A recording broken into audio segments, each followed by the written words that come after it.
నేను మీ KS Naidu. KS నేను సైతం ప్రశ్నిస్తా యూట్యూబ్ ఛానల్ స్వాగతం. ఇది నిరుద్యోగులు అనుకోవచ్చు, లేకపోతే విద్యార్థులు అనుకోవచ్చు, ఏమన్నా వాళ్ళ కోసం అనుకోవచ్చు. కానీ సెంట్రల్ గవర్నమెంట్ నుంచి ఆంధ్ర రాష్ట్రానికి వచ్చినటువంటి ఈ యొక్క 17 మెడికల్ కాలేజీల్లో ఈ 17 మెడికల్ కాలేజీలు 5 మెడికల్ కాలేజీలు రన్నింగ్లో ఉన్నాయి. ఆల్రెడీ దానికి సీట్లు కూడా కేటాయించినటువంటి సందర్భాలు ఉన్నాయి. కానీ మిగతా కొన్ని అండర్ కన్స్ట్రక్షన్లో ఉన్నాయి, కొన్ని కంప్లీట్ అవుతున్నటువంటి సందర్భాల్లో ఉన్నాయి. కానీ కొన్ని కాలేజీలు, ఒక 5 కాలేజీలో మాత్రం పూర్తిగా కంప్లీట్ అయ్యి రన్నింగ్లోకి వచ్చినటువంటి పరిస్థితి. కానీ జగన్మోహన్ రెడ్డి ఉన్నప్పుడేమో ప్రభుత్వ ఆధీనంలోనే ఉన్నటువంటి యొక్క ప్రైవేటు కాలేజీలు కూటమి ప్రభుత్వం వచ్చిన తర్వాత వాళ్ళ ఆలోచన తీరు మార్చుకున్నది. ఎందుకంటే వీటిని పీపీఏ పద్ధతి ద్వారా నాకు తెలిసి ప్రైవేటు పరం చేస్తున్నట్టు.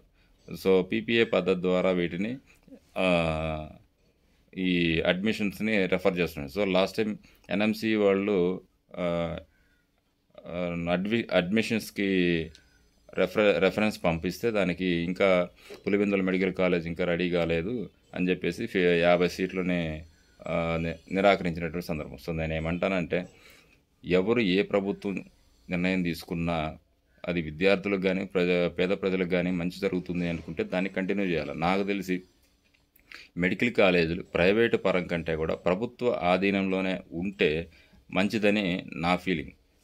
ఎందుకంటే ప్రభుత్వ ఆధీనంలో ఉంటే అదొక అసెట్ అవుతుంది. ఎంతోమంది పేద విద్యార్థులకు కూడా ఈజీగా చదువుకోవడానికి అవకాశం ఉంటుంది. అదే ప్రైవేటు పరంగా వెళ్ళినట్లయితే ప్రైవేటు యాజమాన్యం చేతిలో ఉంటుంది కాబట్టి వాళ్ళు ఫీజు నియంత్రణ అనేది ఉండదు. దాంతో ఎవరైతే సంపన్నులు ఉంటారో వాళ్ళు చదువుకోగలరు, కానీ పేద ప్రజల బిడ్డలు విద్యకి దూరం అవ్వాల్సిన పరిస్థితి ఉంటుంది. కాబట్టి ఒక్కసారి ప్రభుత్వం పునరాలోచించుకొని మెడికల్ కాలేజీను ప్రైవేటు పరం కాకుండా ప్రభుత్వ ఆధీనంలోనే ఉండే విధంగా చూస్తారని ఆశిద్దాం.